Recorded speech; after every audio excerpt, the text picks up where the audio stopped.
So hey guys, I'm back with another video. So tonight's video is yet again another Chioma Chats video on camera edition. So today we are actually going to be doing a random opinions about random things on camera for the first time. We've actually haven't done any type of like opinionated video in such a long time, and it's like very long overdue. So I actually already wrote the script for this a long time ago, but I never posted the video for some reason. So maybe these are kind of dated, I don't know. However,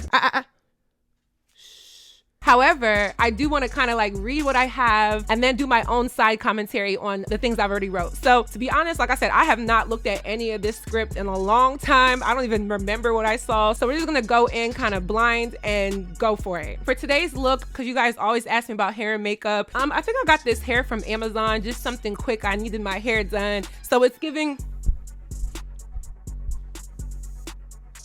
Edna mode. Excuse me if I bring out the rat tail comb, you know I gotta keep it nice and Edna. It needs to give Edna mode, not Edna no. We have my beautiful baby here. He's gonna kind of just do his thing because he does not like to be unattached from me. Say hi.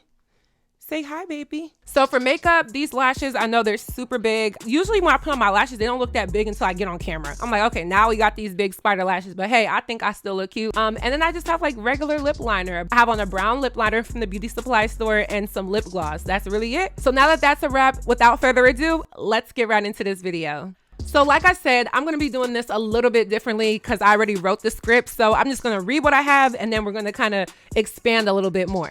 So my first random opinion is, why do we equate women who are opposed to the idea of thought culture being at the forefront and representation of women, specifically Black women? Why do we equate those women to misogyny? Why is it that we think that women who don't want to be viewed as a sexual object or just in an overt, raunchy way, how the hell is it misogyny to you?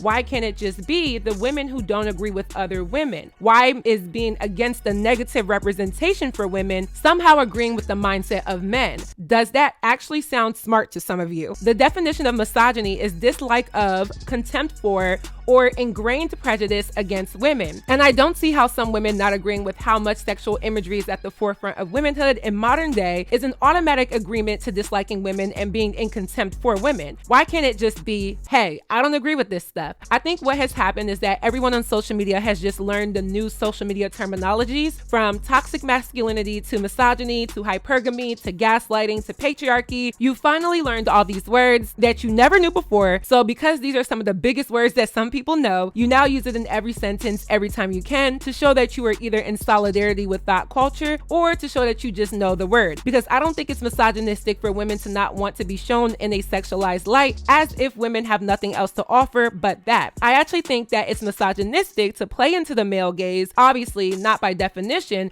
but just by common sense. There's a revolution going on right now, and it's funny how a year ago, 2 years ago, maybe even 3, I was called misogynistic as well as a pick-me, but nowadays there's so many more women that have jumped ship and now understand why this imagery actually doesn't always benefit women. Why is it that any single time a woman doesn't want to agree with a woman, she's automatically misogynistic and she's automatically a pick-me? To me, it makes you more of a pick-me when you sexually express yourself in ways that benefits nobody but the men. I don't get how women call other women male identified for having opinions that protect the respectability and visual of women. What do men have to do with women not wanting to be naked in public? I guess standards and morals is now considered pick-me and male identified, but the women who play right into what men want, or at least the things that arouse men, don't get to be called a pick-me, as if it's not very pick-me to express yourself in a way that pleases men more than it pleases women. I swear we live in the most backward society. I'm going to keep speaking about this. I don't care who gets mad and tired. I'm not done until most women turn the coin and realize how much of a disadvantage you're giving to the collective of women. Woo, that was a lot. Now, I will say, when did I write this? Honestly, I feel like my sentiments are the same. I mean, I actually do agree with 100% of what I've said, but I really do think it's now becoming like people are realizing that this imagery is very, very rampant. And of course, I have so many videos about this, so honestly, everything I just said is enough for me to say on that. I just think it's crazy how these terminologies are thrown at every single woman that opposes whatever is mainstream. It's honestly like offensive to me. I get actually like irritated when I see the comments because it's like, like you're only saying this because you think that it's an attack on women when it's really not. Some women just don't agree, and it's not because they're male identified or that they're stuck on some pulsing piping penis. It simply is they just don't agree. So I feel like if you have the right to be as headstrong in whatever image you use, that is fine. However, if somebody's against you, it's not because they're for men, it's just simply because they don't agree with it. And I think that more women have to come to the realization that not everything is an attack when it's coming from another woman. Sometimes it simply is disagreeing. That's all I'm gonna say on that. My next random opinion says, Drake has always been a clout chaser. I just think he's just so famous and so talented that people never really knew, or maybe they realized it and just gave him a pass. And it's not even a bad level of clout chasing. I'm not mad at Drake for this, but be real.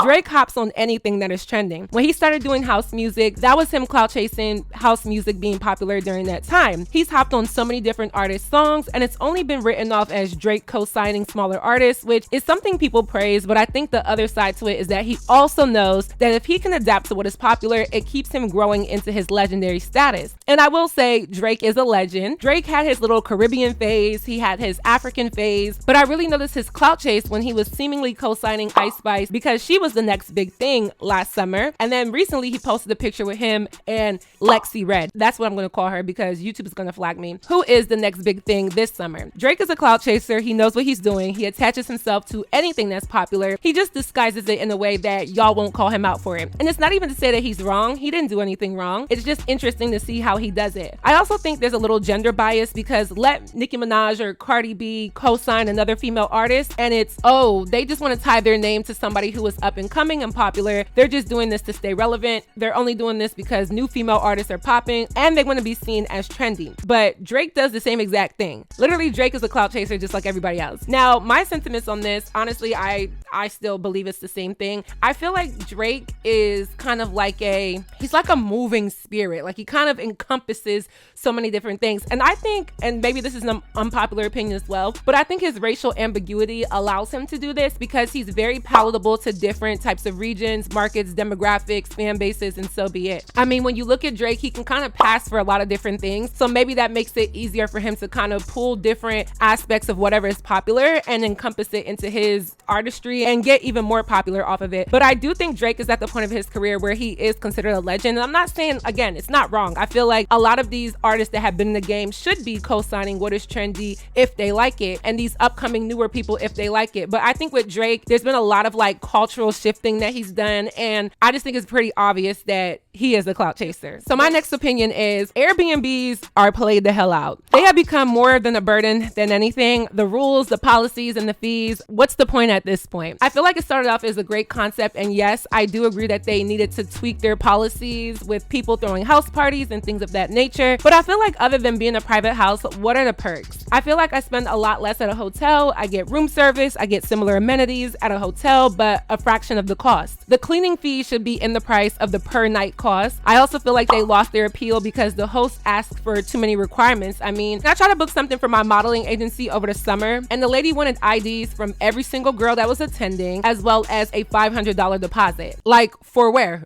My daughter, for where? Like, since when do you have to provide someone with all of this information for my group and then give you money towards my stay of that much? Girl, I'll be at the Motel 6 or the La Quinta. I'm playing, but still. I don't know. I just feel like Airbnbs were a fad. They are still a lucrative way for hosts to like earn extra income, but I feel like the hype has died down and there's been a lot of people that have messed it up for other people. Now, just like my side note on Airbnbs, I haven't stayed in Airbnbs. Get off my phone. This dog is something else. I haven't stayed in Airbnbs in a while because at this point, rather get a hotel. Like, I feel like Airbnbs was like a fad. Like I said, it came, it was popular, it was really hot, and now it's gone. And I saw the other day on the news that the state of New York is making it a little bit more difficult for people to own properties and do Airbnbs. And I feel like there were some pros and cons from what I read. However, I just kind of feel like the whole hype of it is kind of over. I mean, maybe if you're just kind of going on a solo trip, something quick, you might get an Airbnb that's nice because there are still great hosts and great properties. But I feel like the hype of it, especially being that one of the things that made it super popular was low cost and kind of like a private house, that aspect of it really isn't that popular anymore. So honestly, Airbnbs to me are kind of dead. My next opinion is NBA players marrying non-black women doesn't infuriate or piss off black women in the way that the internet likes to make it seem. This one I gotta read for y'all. Now, I'll be real, maybe about like 5 years ago, I did like 3 videos on YouTube basically saying that it's very interesting that black black men of opulence oftentimes do not marry black women. And I feel like back then the reason why there was a little bit more outrage was because basically the message is black women are not worthy of black men when they're at their highest earning situations in life. I mean, if you look at a lot of the black men in entertainment, whether it's sports, music, acting, whatever, a lot of them are not married to black women, let alone dating black women. And I think the message triggered a lot of black women and still does, because the optics make it seem like we're undesired, even though black women in most cases have a lot of race loyalty to black men. But I feel like over the years, black women have begun to divest from the idea of having extreme race loyalty to a sector of men who, in a lot of cases, don't even respect us in the first place. So let me make this clear. I'm speaking about black men of opulence, meaning high earning black men, or at the least black men that we see in media. The statistics are that the average black men to work an average job and live an average life, or maybe they live comfortably but they're not famous, do in most cases marry black women. However, the media does shape a lot of what we perceive, so I see why people think that it's the opposite way. So there was something that I saw maybe about a month ago, but it was two basketball players got married in one weekend. One was Trae Young and the other one was Joel Embiid. And again, I don't watch NBA. You'll never really see me turn on an NBA. I'm not familiar with both of these names, but I do think NBA players do have a tendency to not marry black women. And I think there's a huge tendency of them not having black wives. I mean, I feel like LeBron James is probably the only that's like big mainstream that we see all the time, even though his son has been called out for not liking black girls, which I did do a video on that. And I don't think it really bothers most black women in the way that the internet tries to make it seem. Would it be nice for black men who have millions, multi-millions to marry black women? Yes, but I feel like black men have their issues in regards to that at this point. It's not really black women's problem at this point. And then I also say, I think the reality is that a lot of the black men that we do see in the media who do this will be the same black men to those non-black women that they are to black women. So it's not as big as a flex as some people think it is. At this point in my life, I really don't care. If you're attracted to black men, there are a lot of black men out here that will be with you. And if you feel that you aren't respected by black men on a romantic level, date outside your race. I'm not saying that's a solution, but I think it's worth a try. And it's not tit for tat. It's more or less go where you're celebrated. And I mean that figuratively, not literally. And just to kind of expand on this, I feel like over the years, I see that a lot in entertainment. Like I've probably said 1,000 times on my channel, I used to work in college sports, you know, big D1 school. And, you know, you get to know a lot of the athletes. And I feel like from my understanding, the black athletes actually did date black girls. But I think on a professional level, we don't always see that. And I watched this TikTok the other day. I'm going to insert it. And it was talking about how coaches tell their black players to not have black girlfriends. Check this out. Negro, please. Didn't somebody tell you this was an all-white party? So I have a story time about this. When I was in high school, I had a teacher that was a basketball coach and a football coach. And his daughter was dating a football player and that was going to go D1. We all knew he was going D1. And the way he would talk about him was so slave mastery. He would be like oh yeah, their kids are gonna be big, their kids are gonna be great athletes, like just goofy stuff. And one day I became friends with one of the basketball players, and he told me, he said, yeah, when we date black girls, they encourage us not to. They say they're bad for our image and we should date white girls. And when we are dating black girls at the time, they basically like harass us on the team. Makes sense. It makes perfect sense, because these white girls come out of nowhere. I'll be like, I ain't even know the draft picks. I didn't even know the draft picks yet. And they're already walking down the aisle with these white women. Hilarious. Really scary. Actually terrifying. Only proving that black women are superior, because why is it even that serious? Look at the sun is loving me today. Anyways. Crazy, right? So I feel like this is super interesting because I never really thought of it like that, but I can see this kind of being like the narrative, because I do think it's kind of crazy that a lot of these black athletes are growing up in like black neighborhoods where there's black people. So if you get on in my Kanye West voice, leave your ass for a white girl, I don't understand that. But I guess, you know, preference is preference, but a lot of times I don't necessarily think it's just preference. Sometimes I think it's the social conditioning that comes with being elevated at that level of, you know, talent exposure within entertainment as well. But just to say it all, I don't think black women are as mad or pissed off or even irritated by it in the way that the media seems. I think we call it out or we put notice to it because it is something that we notice, and it is something that at least to black women can be a bit off-putting. But I feel like I can kind of look at a guy now and know that he's not into black girls. Like, you guys know that look. Y'all know that look. And I just leave those men alone. I mean, yeah. So my next unpopular opinion is we are not all kings and queens. There's this thing that Black people do where we are trying to praise ourselves for our existence in this world, that we say that we are all Black kings and Black queens. We're all African kings and African queens. That's horseshit. No, we're not all Black kings and queens. Some of us are, some of us are not, but I don't think that we all are. And I'm all for pushing that message. I mean, why would I not be proud to be Black or proud to have African ancestry? However, if you really do think that every Black person on this earth is a descendant of royalty from Black kings and queens, you know that is false. And to piggyback off of what I wrote, I mean, I get the whole point of it. It's more for like confidence building, reassurance, and kind of tying Black people to the motherland. But I feel like the fact that there are Black people who consider themselves native of America, foundational Black Americans, and those Black people here in America that aren't descendants of slavery, then there's no way that we are all Black kings and queens. Like, no way. Okay. Also, I just kind of feel like even so, not everybody is fitting of that. I kind of like get the point of calling people Black kings and queens, but I don't think everybody is. Yeah. My next opinion is LATT0 versus Ice Spice is the new Nicki versus Cardi.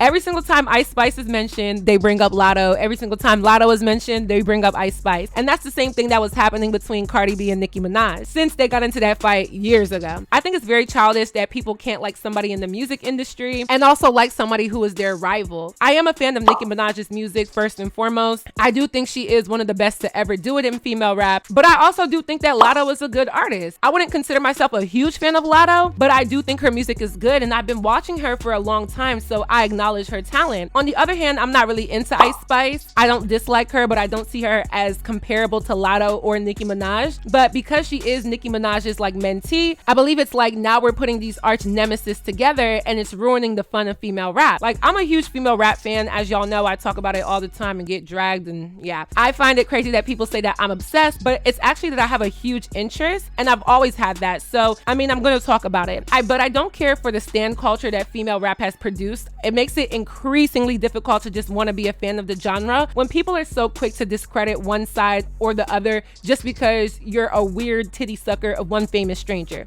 Just enjoy the music. I know a lot of their actions are questionable. I think that's across the board for all of these women. But if we're looking at music and talent, we know who presides over who, and we know there's a lot of bias just because of fan bases. It sucks, and I hope that eventually all of these ladies can grow up and bury the hatchet. In my opinion, nothing is ever that serious that grown women can't at least coexist on the same platforms and then in the same genre. Nobody said these people have to love each other and work together. I feel like they should collaborate more than beef, but it doesn't seem like it's ever gonna get there. So I feel like the fans can like who they like, but stop creating this beef. Like, for what? It completely convolutes the content that a lot of these women make, and it's like I can't like a song anymore now because it's like this thought process that I have because of what I read on Twitter and Instagram that the fans kind of put out. Honestly, a lot of these fan pages are really the people that start the drama. That's why I don't subscribe to any fan group. I am honestly team Chioma, team Queen team. Shout out to the Queen team, everybody watching. So continuing, I'm almost inclined to believe that most of these ladies don't even have a real problem with one another. Either way, I see that now Ice Spice and LATT0 are the new Nicki Minaj versus Cardi B. If we're being real, Ice Spice and LATT0 don't have any real beef. It's just straight fans going back and forth. And if they actually collaborated on the song, it would be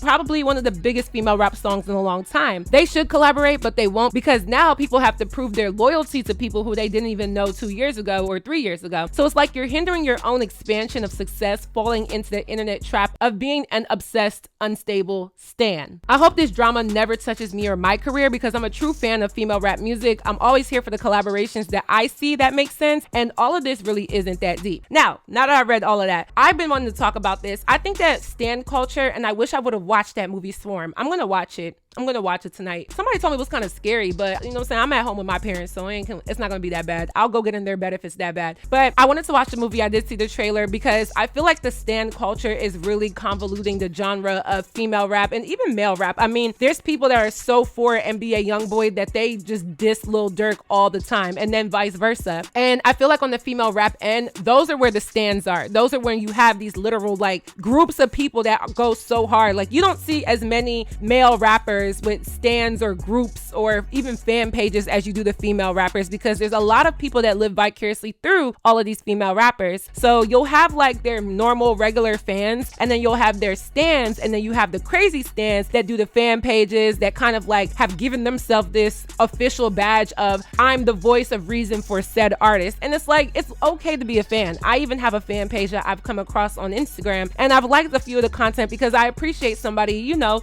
liking me. But I don't think it's okay for people to be so much on somebody's side that you don't like other people that are artists just because you like this person. That is weird to me, and it has hurt female rap a lot. There are so many collaborations that would have been so monumental within the genre if that wasn't the case, but because stan culture is what it is and people like to pin people against each other, that's what it is now. There's a video that I want to do on Lexi Red versus GlRLS, and I think a lot of people are not necessarily putting them against each other. I honestly can see them collaborating, but the fact that people automatically are making those comparisons, it's like, here y'all go again. So I don't know, I just feel like it's been hurting a lot of the female rappers, and I feel like a lot of them are in like little public beefs that they didn't really start. Literally their fan bases have made it what it is. My next random opinion is the term cisgender is offensive to women because there is no alternate to being a woman. There is no other options of types of women. There's no differentiation of what a woman is based off of not only the social constructs, but the two genders that exist in biology and science. So after I did my video on Just Hilarious and the trans woman who said something about cisgendered women not owning periods, there was some questioned why biological women have a problem with the term cisgendered. And the question is, why are we offended by something that isn't meant to be offensive? And the answer is there shouldn't be different subcategories to what a woman is. That's why it's offensive. The term itself is not offensive. It's not a slur. Yes, it's a scientific term, but it's a made-up term that came in about the 90s and was only added into the dictionary back in 2015 when Caitlyn Jenner decided to go through her transition. So it's not that the term itself is offensive, but I feel the reason why natural born women don't like to be called that is because it creates this ideology that womanhood can have different sectors and subsections of being a woman, which I think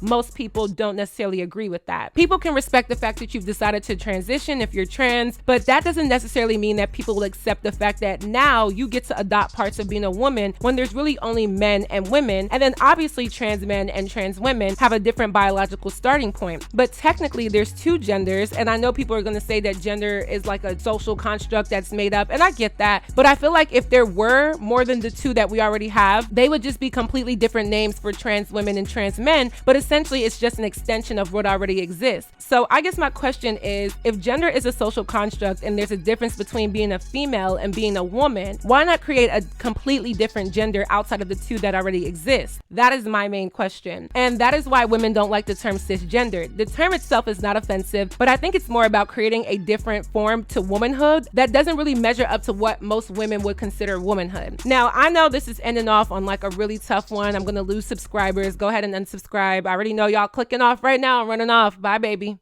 Bye, baby.